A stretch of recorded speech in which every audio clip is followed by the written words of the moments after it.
ओम अज्ञानतिमिरान्धस्य ज्ञानञ्जनशलाकया चक्षुरुन्मिलितं येन तस्मै श्रीगुरुवे नमः। श्रीचैतन्यमनोभीष्टं स्थापितं येन भूतले स्वयं रूपकदा मह्यं ददाति स्वपदान्तिकं वन्देऽहं श्रीगुरुं श्रीयुतपदकमलं श्रीगुरून् वैष्णवाचं श्रीरूपं साग्रजातं सागणा रघुनाथान्वितं तं सजीवं साद्वैतं सावधूतं परिजनसहितं कृष्णचैतन्यदेवं श्रीराधाकृष्णपादान् सागणललिता श्रीविशाखान्विताश्च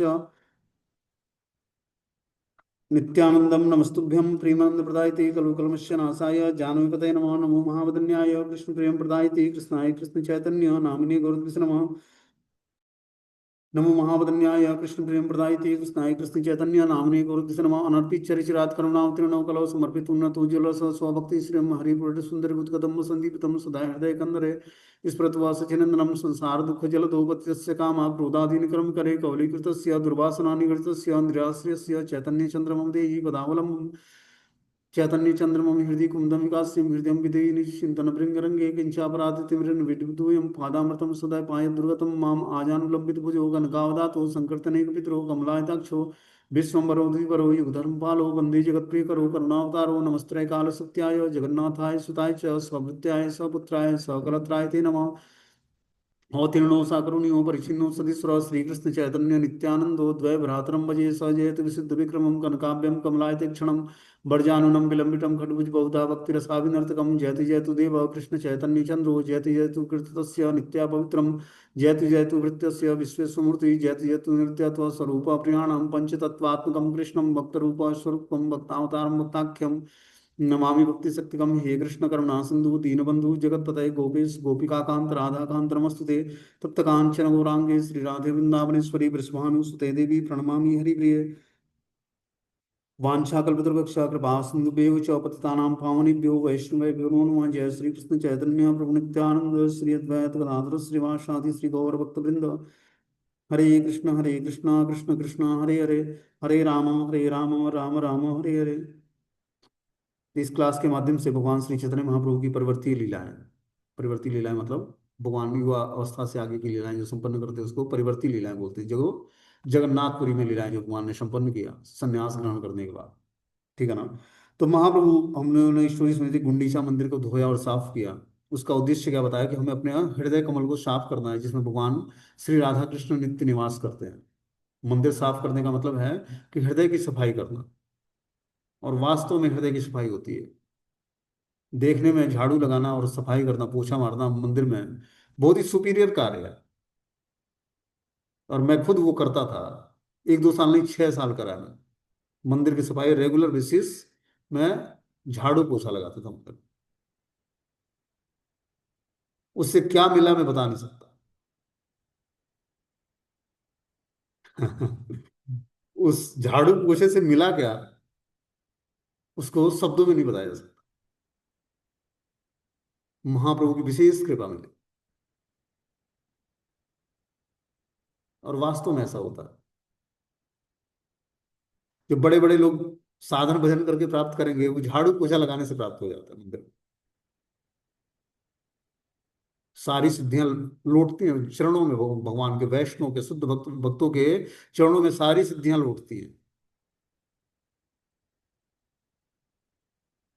तो मंदिर साफ करना अपने आप में बहुत ही ऑस्पिशियस है। भगवान यहाँ पर चैतन्य महाप्रभु अपने एग्जाम्पल से बताते हैं। स्वयं सार्वभौम भट्टाचार्य से बोला उन्होंने कि आप हमें सेवा दीजिए ताकि मैं गुंडीचा मंदिर की कुछ सफाई कर सकूं।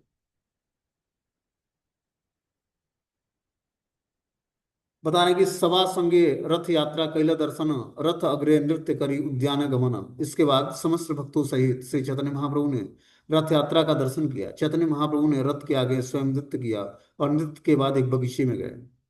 तो क्या हुआ, सब भक्त मिलकर चैतन्य महाप्रभु ने रथ यात्रा के दर्शन किए सब भक्तों के साथ। और चैतन्य महाप्रभु ने रथ के आगे स्वयं नृत्य किया, और नृत्य के बाद एक बगीचे में जाकर बैठते हैं सारे भक्त लोग। प्रताप रुद्रेर कृपा कैला से स्थाने गौड़िया भक्ति आज्ञा दिला विदाय रदीने। उस बगीचे में श्री चैतन्य महाप्रभु ने राजा प्रताप रुद्र पर कृपा की। इसके बाद जब बंगाल के भक्तगण अपने अपने घरों को लौटने वाले थे तो महाप्रभु ने लगभग सबको अलग अलग आदेश दिए। तो अब महाप्रभु प्रताप रुद्र पर कृपा करते हैं। प्रताप रुद्र जो हैं वो जगन्नाथ मंदिर के हेड थे। उन पर कृपा कैसे करते हैं उसके बारे में हम लोग सुनेंगे।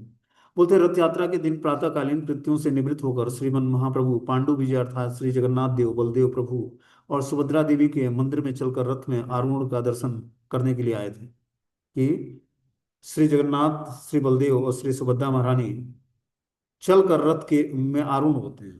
तीन रथ होते हैं और तीनों में अलग अलग जगन्नाथ जी बलदेव और सुभद्रा महारानी विराजमान होती है। श्री जगन्नाथ देव के दैतापति सेवक बड़े बड़े हाथियों के समान बलशाली थे जो उन्हें धीरे धीरे रथ की ओर ला रहे थे।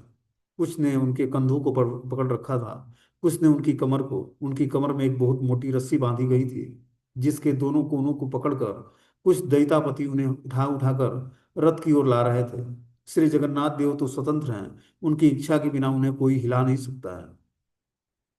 जब उनकी इच्छा होती है तो वे सहज ही चल पड़ते हैं, परंतु जब उनकी ओर अपने भक्तों से कौतुक या हास परिहास की इच्छा होती है तो वे स्थिर हो जाते हैं। उस समय लाख चेष्टा करने पर भी कोई उन्हें हिला नहीं पाता है। इस प्रकार लीला में प्रभु आनंद से झूमते झूमते रथ पर सवार हो जाते हैं। तो महाप्रभु सॉरी जगन्नाथ जी जब उनको रत्न वेदी सिंहासन से उतारा जाता है और ले आया जाता है बाहर की तरफ सिंह द्वार से और रथ पर विराजमान कराया जाता है तो कभी कभी चलते चलते बीच में रुक जाते हैं और वहां से हिलते भी नहीं हैं। और कभी झूमते हुए फिर चलने लगते हैं। तो इस तरह से रथ यात्रा में रथ पर विराजमान कराया जाता है जगन्नाथ बलदेव सुभद्रा महारानी को। बता रहे हैं कि जगन्नाथ जी स्वतंत्र हैं, उनकी इच्छा के बिना उन्हें कोई हिला नहीं सकता है। जब उनकी इच्छा होती है तो वे सहज ही चल पड़ते हैं, परंतु जब उनकी अपने भक्तों से कौतुक या हास प्रयास की इच्छा होती है तो वे स्थिर हो जाते हैं। उस समय लाख चेष्टा करने पर भी कोई उन्हें हिला नहीं सकता है। इस प्रकार लीला में प्रभु आनंद से झूमते झूमते रथ पर सवार होते हैं। उसी समय राजा प्रताप रुद्र अपने हाथों में सोने का झाड़ू लेकर वहां पर आए और रथ के आगे आनंद पूर्वक झाड़ू लगाने लगे। उन्हें ऐसी सेवा करते देख महाप्रभु बहुत ही प्रसन्न हुए। महाप्रभु ने अपने सभी कीर्तनियाओं को अपने हाथों से माला और चंदन अर्पण किया। तत्पश्चात कीर्तन के 7 दल बनाए गए। श्री जगन्नाथ जी के आगे 4 दल नृत्य और कीर्तन कर रहे थे। उनके दोनों ओर 2 और पीछे एक दल कीर्तन कर रहा था। तो 7 दल महाप्रभु ने बनाया। एक दल में 21 लोग थे जिसमें 2 मृदंग बजाने वाले और 4 करताल बजाने वाले और बाकी सब लोग, एक कीर्तन करने वाला और बाकी सब कीर्तन को दोहराने वाले। 21-21 लोगों का 7 दल बना। 7 दलों में श्री जगन्नाथ जी के आगे 4 दल नृत्य कर रहे थे और कीर्तन कर रहे थे। उनके दोनों ओर दो दो और पीछे की तरफ एक दल कीर्तन कर रहा था। इस प्रकार उस समय चारों ओर कीर्तन की ही ध्वनि गूंजने लगी। प्रभु सातों दलों में ही दोनों भुजाएं उठाकर नृत्य करते करते हरि हरि और जय जगन्नाथ करते हुए विचरण कर रहे थे। इस तरह से महाप्रभु सातों दलों में अपने दोनों हाथों को उठाकर नृत्य करके और हरि हरि और जय जगन्नाथ कहते हुए विचरण कर रहा था। अब रथ धीरे धीरे चलने लगा। उसी समय प्रभु ने अपना ऐश्वर्य प्रकट किया। वे एक साथ सातों दलों में नृत्य करने लगे। तो महाप्रभु ने अपना 7 रूपों में विस्तार करके सातों दलों में एक साथ विराजमान होकर नृत्य करने लगे। परंतु इसे एकमात्र सौभाग्यवान प्रताप रुद्र ही दर्शन कर पाए, क्योंकि उनकी सेवा से प्रभु बहुत ही प्रसन्न होकर उन पर ही कृपा किया।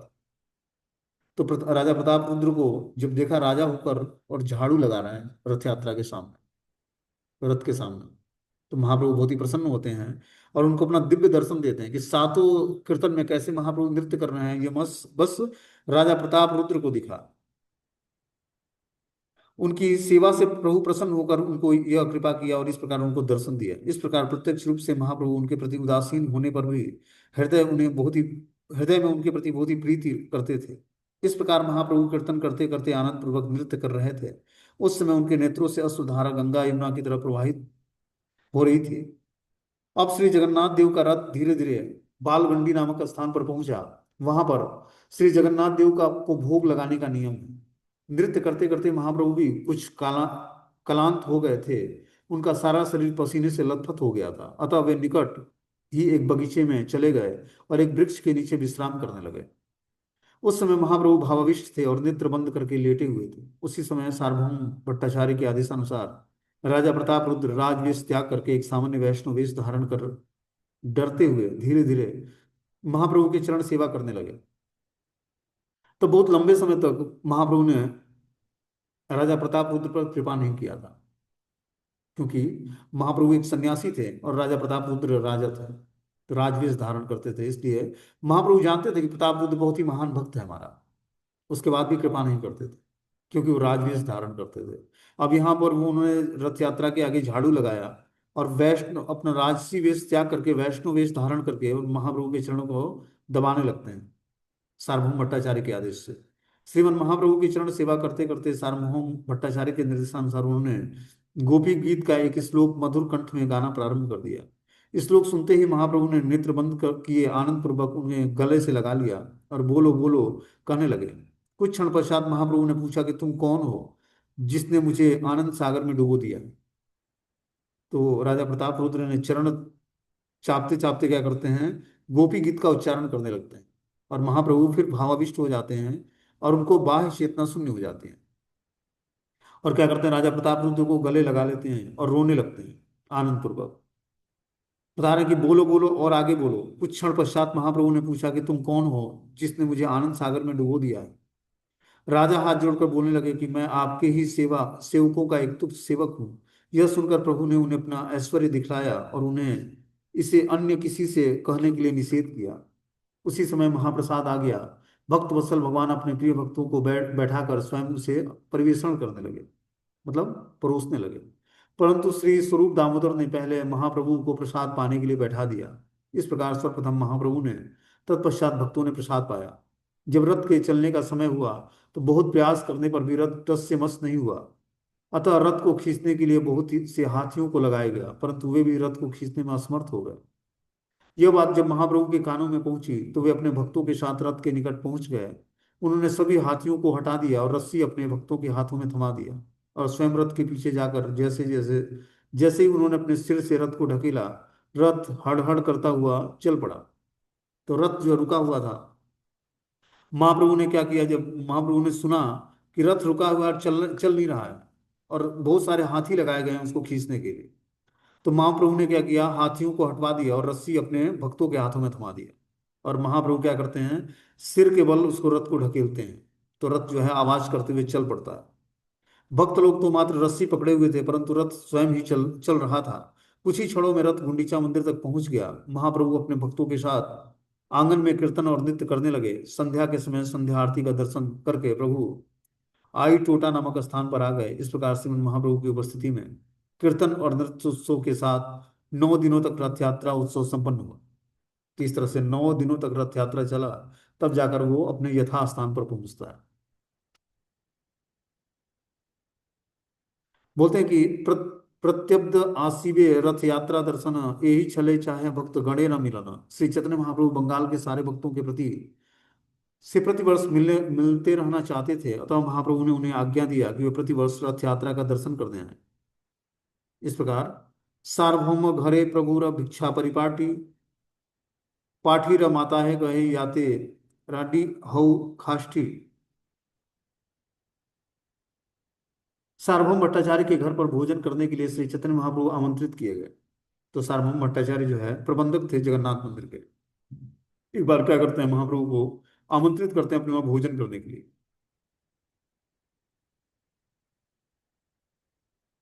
जब महाप्रभु सुस्वादु भोजन कर रहे थे तो सार्वभौम भट्टाचार्य की जमाता, उनकी पुत्री खाष्टी के पति ने उनकी आलोचना की।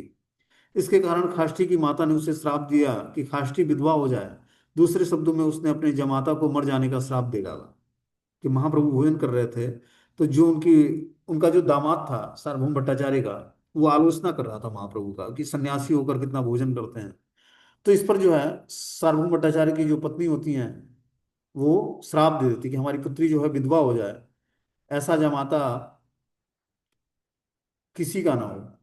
उसने उन्हें अपने दामाद को मर जाने का श्राप दिया। साल के अंत में बंगाल के सारे भक्त अद्वैताचार्य के साथ पुनः श्री चैतन्य महाप्रभु के दर्शन करने आए। निसंदेह जगन्नाथपुरी जाने के लिए भक्तों को की भारी भीड़ उमड़ पड़ी। तो यहाँ पर जब रथ यात्रा से कुछ दिन पहले हमने बताया कि जो है सार्वभौम भट्टाचार्य ने महाप्रभु को जब घर पर प्रसाद के लिए आमंत्रित करते हैं, तब महाप्रभु उनके घर पर उपस्थित होते हैं और प्रसाद पाने के लिए बैठ जाते हैं। तो भट्टाचार्य के उनके आगे अन्न और अनेक व्यंजनों का ढेर लगा देते हैं कि महाप्रभु को आज खिलाना है। तो बहुत सारे अन्न और व्यंजन बनाते हैं। यह देखकर महाप्रभु बोले, भट्टाचार्य जी, यह आप क्या कर रहे हैं, क्या मैं अकेले इतना खा सकूंगा? यह सुनकर सार्वभौम भट्टाचार्य हंसते हंसते कहने लगे, प्रभु जगन्नाथ मंदिर में तो केवल 52 बार सैकड़ों मन अन्न खा जाते हैं, और द्वारका में 16,108 रानियों के घरों में खाते हैं। इसके अतिरिक्त ब्रज में अन्नकूट के समय आपने समस्त ब्रजवासियों द्वारा अर्पित किए गए हजारों मन खाद्य सामग्रियों को एक क्षण में ही खा लिया था। फिर उसकी तुलना में तो यह कुछ भी नहीं है, अतः आप मुझे ठगने की चेष्टा न करें। कृपया पूर्वक मेरी इस तुच्छ सेवा को ग्रहण करें। यह सुनकर महाप्रभु प्रसन्न होकर प्रसाद ग्रहण करने के लिए बैठ गए। अभी उन्होंने भोजन करना आरंभ ही किया था कि उसी समय सार्वभौम भट्टाचार्य का दामाद अमोघ वहां पर आ पहुंचा। वो बहुत बड़ा पाखंडी और साधु संतों की निंदा करने वाला था। उस समय सार्वभौम भट्टाचार्य हाथ में लाठी लेकर द्वार पर बैठे थे। उन्हें संदेह था कि कहीं अमोघ ने महाप्रभु को प्रसाद पाते हुए देख लिया तो वो अवश्य ही निंदा करेगा, और वही वही हुआ। अमोघ ने दरवाजे से झांक कर महाप्रभु को प्रसाद पाते हुए देख लिया और कटाक्ष करते हुए बोला, हो, एक सन्यासी 10-20 व्यक्तियों का भोजन अकेले ही खा सकता है क्या?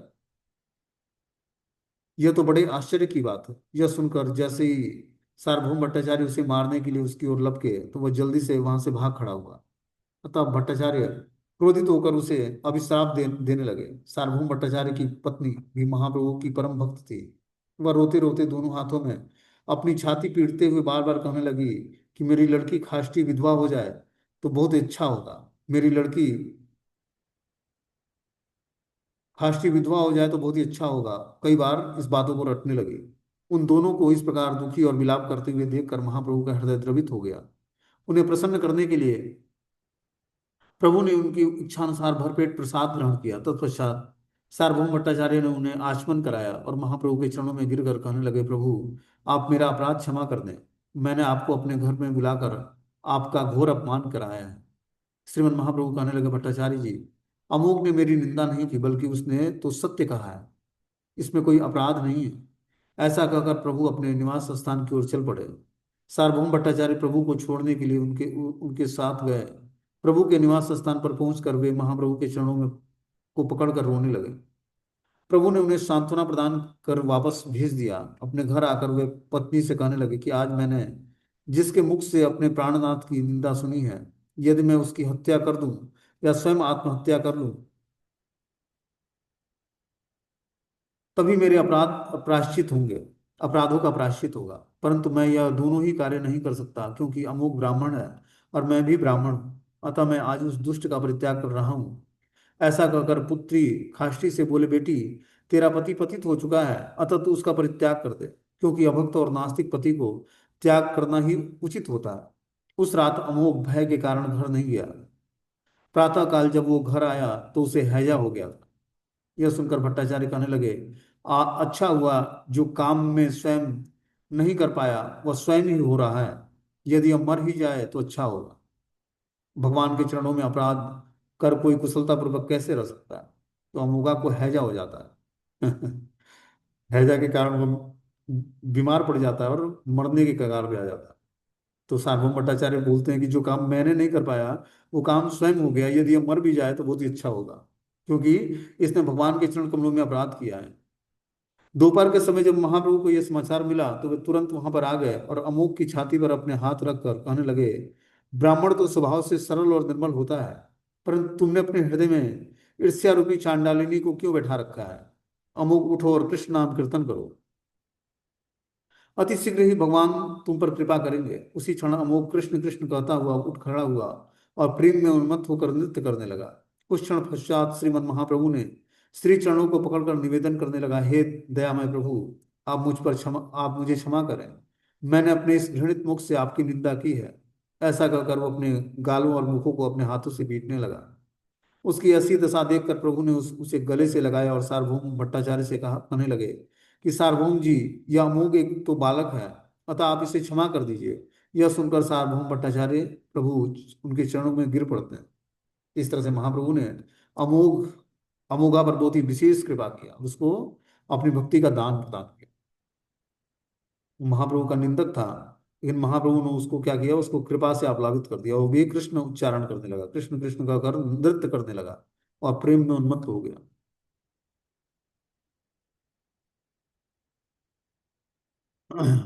आगे बता रहे कि वर्षांतरे अद्वैतादि भक्तेर आगमन, प्रभुर देखिते सबे करेला गमन। साल के अंत में बंगाल के सारे भक्त अद्वैताचार्य के साथ पुनः श्री चैतन्य महाप्रभु का दर्शन करने आए। निसंदेह जगन्नाथपुरी जाने के लिए भक्तों की भारी भीड़ भीड़ उमड़ पड़ी। जब बंगाल के सारे भक्त आ गए तो श्री चैतन्य महाप्रभु ने सबको रहने का स्थान दिया और शिवानंद सेन को उनके देख रेख का भार सौंप दिया। शिवानंद सेन और भक्तों के साथ एक कुत्ता आया था, जो इतना भाग्यशाली निकला कि श्री चैतन्य महाप्रभु के चरण कमलों का दर्शन करने के बाद वो मुक्त हो गया और भगवत धाम वापस चला गया। तो जब बंगाल से भक्त लोग चले तो शिवानंद सेन के साथ वो भी एक कुत्ता भी नाव में बैठ गए नदी पार करने के लिए। तो शिवानंद सेन जो है उस कुत्ते से बड़े आसक्त हो गए, क्योंकि वो भी बहुत ही देखने में सुंदर था वो कुत्ता। और नाव पे बैठ जाता है और नदी पार कर जाता है वो भी। नवद्वीप से कुत्ता जगन्नाथपुरी चला। तो शिवानंद सेन जो है रास्ते में उस कुत्ते को नदी पार कराया और अपने साथ ही सारे भक्तों के साथ संकीर्तन में नृत्य करता है। इतना भाग्यशाली निकला कि चैतन्य महाप्रभु के चरणों का दर्शन करके वो मुक्त हो गया और भगवत धाम वापस चला गया कुत्ता। तो शिवानंद सेन के साथ तो चला था बंगाल से, मायापुर से, लेकिन रास्ते में जब वो जगन्नाथपुरी पहुंचने वाले थे तो वो रास्ते में पता नहीं कहाँ से गायब हो गया। और जब ये लोग पहुंचते हैं शिवानंद सेन, तो पता लगता है कि वो महाप्रभु उसको गड़ी खिला रहा है। वो कुत्ता इतना सौभाग्यशाली निकला कि शिवानंद सेन जी का तो उद्धार अभी नहीं हुआ, लेकिन उस कुत्ते का उद्धार पहले हो गया। और महाप्रभु उसको गड़ी खिला रहे थे, घोड़ा जो मतलब नारियल का जो गड़ी होता है उसको वो कुत्ता खा रहा था। और धीरे धीरे मुक्त हो गया भगवान के चरण कमलों का दर्शन करके और भगवत धाम चला गया। पथे सार्वभौम सब सवारा मिलन, सार्वभौम भट्टाचार्य काशी ते गमन। वाराणसी जा रहे सार्वभौम भट्टाचार्य से मार्ग में सभी लोग मिले। तो सार्वभौम भट्टाचार्य वाराणसी के लिए निकल पड़े थे और मार्ग में सारे लोग, सारे भक्त लोग उनसे मिलते हैं। जगन्नाथपुरी आकर सारे वैष्णव श्री चैतन्य महाप्रभु से मिले। बाद में सभी भक्तों को साथ लेकर श्री चैतन्य महाप्रभु ने जल घृणा किया। सवालय्या कैला गुंडीचा गृह सम्मार्जन रथ यात्रा दर्शने प्रभु नर्तन। सबसे पहले महाप्रभु ने गुंडीचा मंदिर को बारी बारी से धोया। उसके बाद सब भक्त ने रथ यात्रा उत्सव रथ के आगे महाप्रभु के नृत्य का दर्शन किया। जगन्नाथ मंदिर से गुंडीचा के रास्ते में पड़ने वाले बगीचे में श्री चैतन्य महाप्रभु ने विविध लीलाएं की। कृष्णदास नामक एक ब्राह्मण ने श्री चैतन्य महाप्रभु का अभिषेक किया। गुंडीचा मंदिर में नृत्य करने के बाद महाप्रभु ने भक्तों के साथ जल क्रीड़ा की और हेरा पंचमी के दिन उन सब ने लक्ष्मी देवी के कार्यकलापों का दर्शन किया।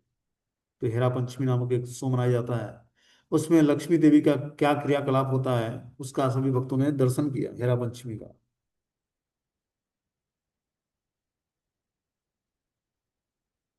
बोलते हैं कि कृष्ण जन्म यात्रा ते प्रभु भूप सहिला, दधी भार बही तबे लगुड़ फिराइला। कृष्ण के जन्म दिवस जन्माष्टमी को श्री चैतन्य महाप्रभु ने ग्वाल बाल का वेश बनाकर दही के मटके से युक्त एक बहंगी धारण की और एक लाठी को घुमाया। तो महाप्रभु ने जन्माष्टमी के उत्सव के दिन क्या करते हैं, गोप वेश धारण करते हैं ग्वाल बालों का, और दही के मटकों से युक्त एक बहंगी धारण की और इस प्रकार लाठी को घुमाते हुए निकल पड़े। इसके बाद श्री चैतन्य महाप्रभु ने गौड़ देश बंगाल से आए सारे भक्तों को विदा किया। महाप्रभु सदा साथ रहने वाले अपने अंतरंग भक्तों को के साथ सदैव कीर्तन करते रहे। वृंदावन जाने के लिए महाप्रभु ने पहले गौड़ देश बंगाल गए। रास्ते में राजा प्रताप रुद्र ने महाप्रभु को प्रसन्न करने के लिए अनेक प्रकार से सेवाएं की। तब महाप्रभु वृंदावन जाने के लिए निकलते हैं और बंगाल से होते हुए वृंदावन के लिए प्रस्थान करते हैं। पूरी गोसाई संगे वस्त्र प्रदान प्रसंग, रामानंद राय आइला भद्रक पर्यंत। बंगाल होकर वृंदावन जाते समय एक घटना घटी जिसमें पूरी गोसाई का वस्त्र उनसे बदल गया और श्री रामानंद राय महाप्रभु के साथ साथ भद्रक नगर तक गए। जब श्री चैतन्य महाप्रभु वृंदावन जाते हुए विद्यानगर पहुंचे तो वे सार्वभौम भट्टाचार्य के भाई विद्यावाचस्पति के घर पर रुके। जब महाप्रभु सहसा उनके घर पहुंचे तो वहां लोगों की भारी भीड़ जमा हो गई। लोग लगातार 5 दिनों तक महाप्रभु का दर्शन करने आते रहे और उन्हें कोई विश्राम नहीं मिल रहा था। अतएव भीड़ के भय से महाप्रभु ने रात्रि में ही प्रस्थान कर दिया और वे कुलिया ग्राम नामक ग्राम नवद्वीप में चले गए। तब वहां से महाप्रभु जगन्नाथपुरी से चलते हैं तो कुलिया ग्राम पहुंचते हैं जो कि नवद्वीप के आसपास है, और वहां पर रात्रि को विश्राम करते हैं महाप्रभु।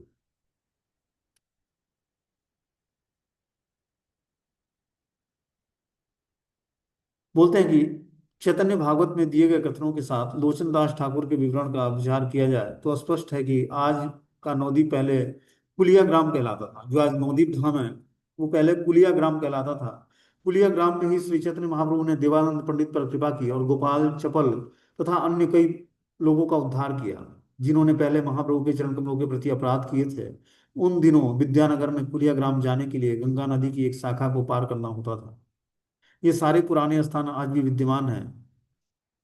तो बता रहे हैं कि जो पुलिया ग्राम में ही महाप्रभु ने देवानंद पंडित और गोपाल चपल पर कृपा करके उनका उद्धार किया था। हम सबको टाइम निकाल कर कुछ दिन जाकर नवद्वीप में परिक्रमा करनी चाहिए। जो भी हम लोग वैष्णव सिद्धांत को समझना चाहते हैं, राधा कृष्ण की उपासना, तो बिना महाप्रभु की कृपा के जो है नवदीप धाम की कृपा के ब्रज धाम की भक्ति प्राप्त नहीं हो सकती।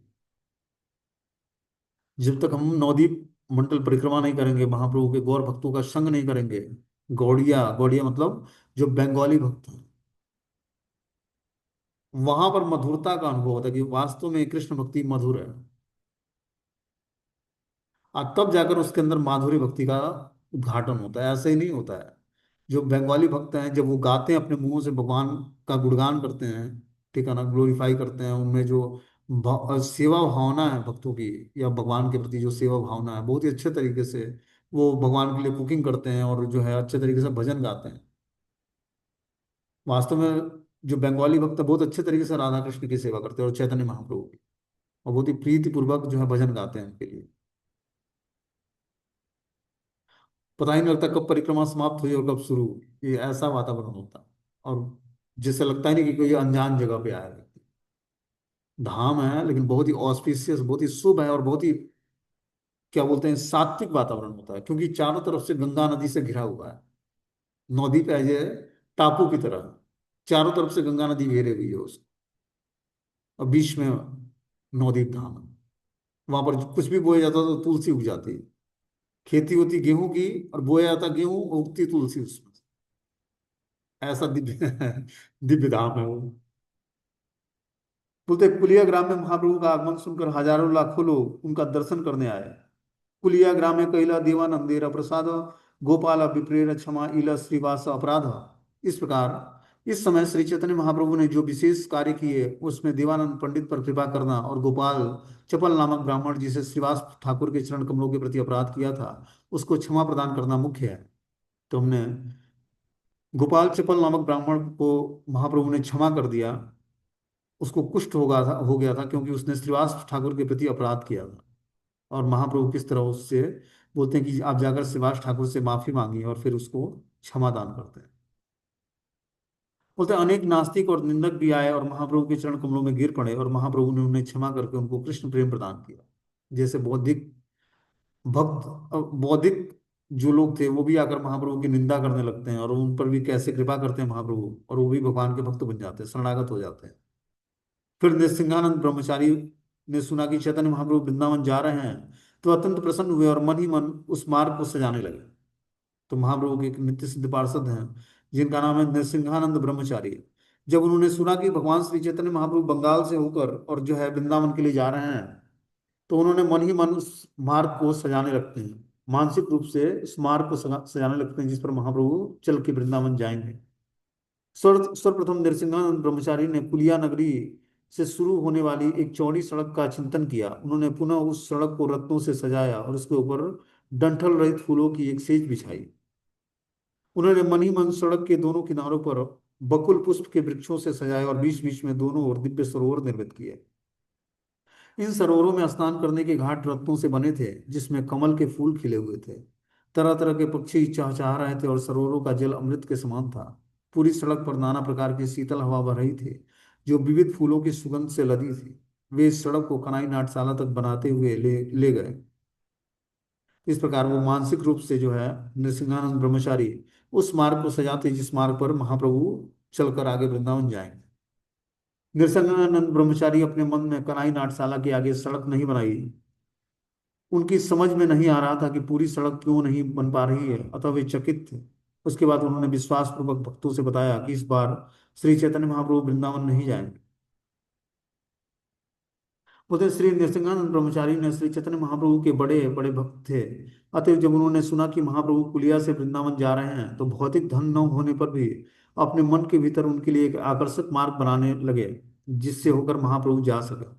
इस मार्ग का कुछ विवरण ऊपर दिया गया है, किंतु वे अपने मन के भीतर ही कनाई नाट्यशाला से आगे मार्ग न बना सके। अतः उन्होंने निष्कर्ष निकाला कि इस बार श्री चैतन्य महाप्रभु वृंदावन नहीं जाएंगे। शुद्ध भक्त के लिए भौतिक दृष्टि से मार्ग बनाना या मन के भीतर मार्ग बनाना एक समान है। इसका कारण यह है कि पूर्ण पुरुषोत्तम भगवान जनार्दन भावग्राही अर्थात वे भाव को ग्रहण करते हैं। उसके लिए चाहे मार्ग वास्तविक रत्नों से बनाया जाए या मानसिक रत्नों से, दोनों एक समान है। मन सूक्ष्म होते हुए भी आखिर पदार्थ से है।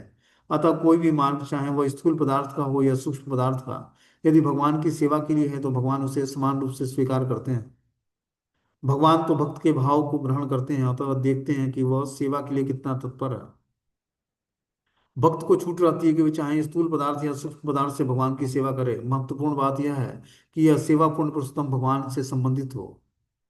तो कोई अगर जो मानसिक रूप से भी भगवान की सेवा करता है तो मानसिक रूप से सेवा भी अर्पण हो जाती है भगवान की। वो यथार्थ में सेवा ना करके मानसिक रूप से, ठीक है ना, भगवान की सेवा कर रहे हैं मन से, मन के अंदर, तो वो सेवा भी प्रत्यक्ष सेवा के समान फल देने वाली है। नरसिंहानंद ब्रह्मचारी ने महाप्रभु को कनाई नाट्यशाला तक जाएंगे और पुनः लौट आएंगे, इसे तुम बाद में जानोगे, किंतु मैं अभी बड़े ही विश्वास के साथ कह रहा हूँ कि नरसिंहानंद ब्रह्मचारी जब मानसिक रूप से महाप्रभु के लिए फूलों से रास्ता बनाने लगे तो देखते हैं कि कनाई नाट्यशाला तो आगे महाप्रभु जाएंगे ही नहीं आज, और फिर वहां से लौट आएंगे।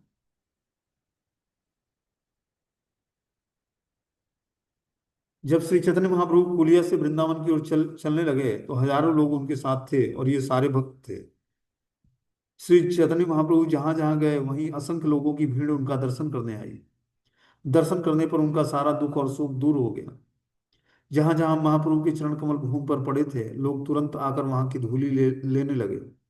उन लोगों ने इतनी धूली एकत्रित की कि उनके मार्ग पर अनेक गड्ढे बन गए। अंत में श्री चैतन्य महाप्रभु रामकेली नामक गांव में गए। यह गांव बंगाल की सीमा पर स्थित है और अत्यंत मनोहर है। तो महाप्रभु आगे रामकेली ग्राम में जाते हैं। वो गांव जो है बंगाल की सीमा पर स्थित है, और वहां प्रभु सनातन गोस्वामी इसी गांव में रहने वाले थे। तो सनातन गोस्वामी रामकेली गांव के ही थे। बता रहे कि तहां नृत्य करे प्रभु प्रेमे अचेतना, कोटि कोटि लोग ऐसे देखिते चरण।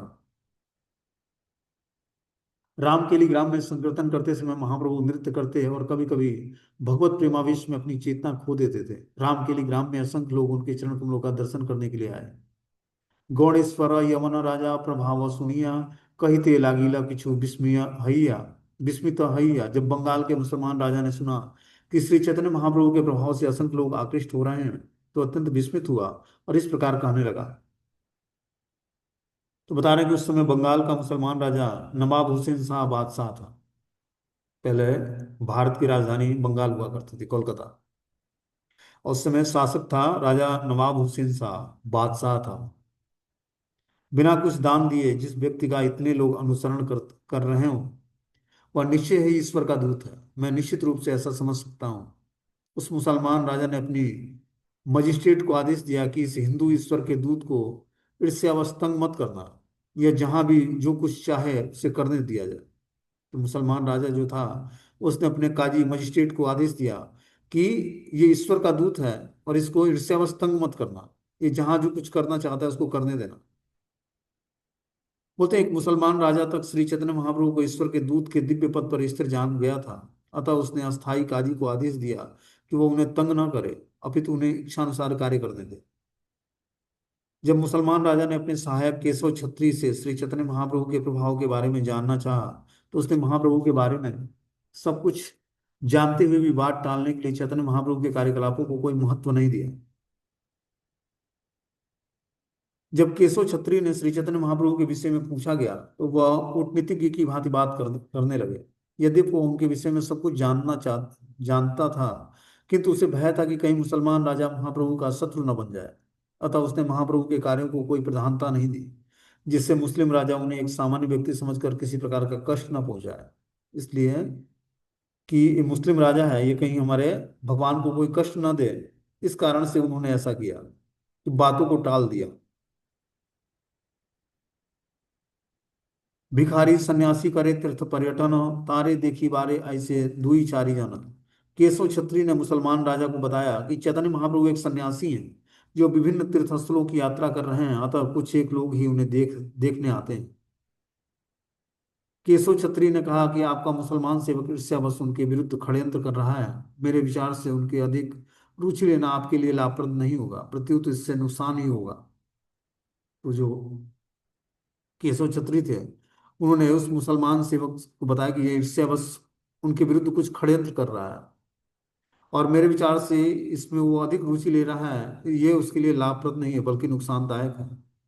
इस प्रकार राजा को समझा बुझा कर केशव छत्री ने श्री चैतन्य महाप्रभु के पास इस प्रकार प्रार्थना के साथ एक ब्राह्मण दूत भेजा, जो शीघ्र ही वहां से चले जाएं। दबीर खासेर राजा पूछिला निवृत्त, गोसाईरा महिमा तेहु लागिल कहित। राजा ने एकांत में दबीर खास श्रील रूप गोस्वामी से पूछताछ की कि वे महाप्रभु की महिमाओं का वर्णन करने लगे। तो जो राजा था, जिनके वहां दबीर खास श्रील रूप गोस्वामी उस समय नौकरी कर रहे थे, तो उसने महाप्रभु की महिमाओं का वर्णन करने लगते हैं रूप गोस्वामी। ये तुम्हारे राज्य दिला, ये तुम्हारा गोसाई, तुम्हारा देश तुम्हारा भाग्य जन्मिला आशाई। शिला रूप गोस्वामी ने कहा कि जिस जिस पूर्ण पुरुषोत्तम भगवान ने आपको यह राज्य दिया है और जिन्हें आप ईश्वर के दूत के रूप में स्वीकार करते हैं, उन्होंने आपके सौभाग्य से आपको अपने देश में जन्म दिया है। यह ईश्वर के दूत सदैव आपके मंगल के आकांक्षी हैं। उन्हीं की कृपा से आपके सारे कार्य सफल होते हैं। उनके ही आशीर्वाद से आपकी सर्वत्र विजय होती है। आप मुझसे क्यों पूछ रहे हैं? आप अपने मन से क्यों नहीं पूछते?